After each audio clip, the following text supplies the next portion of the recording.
ጠንካራ ነው። ኤርትራ ጠንካራ ነው።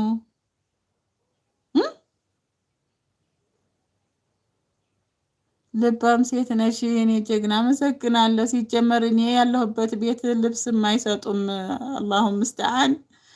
እኔ ራሱ እንዲያንቺ ነኝ ገራዶዬ ማለት ነው። እና የሚጠቅማችሁን ነገር የሚጠቅም ነገር ይጠቅማል። እሺ እኔ ወዳይ እያረግሻለሁ የኔ እህት።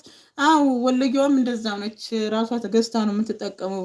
እና እኔ እንደዚህ ያለ ቤት እኔ ምኖር አይመስለኝም።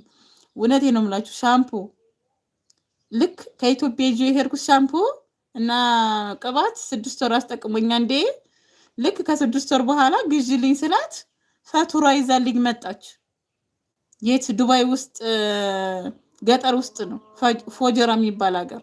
እና ፈቱራ ይዛልኝ መጣች። እኔ አንድ ቀን ወላሂ ገዝቼ አላውቅም። ጂቢ ፍሉስ ውዲ አቅራጥ አለችኝ። ሹ አልኳት። ሀደ ፋቱራ አለችኝ። ከዛ ሳልኳት ብሩን አንጭ አለች ስትለኝ እኔ አልኳት ከደሞዜ ገዝቼ አልጠቀምም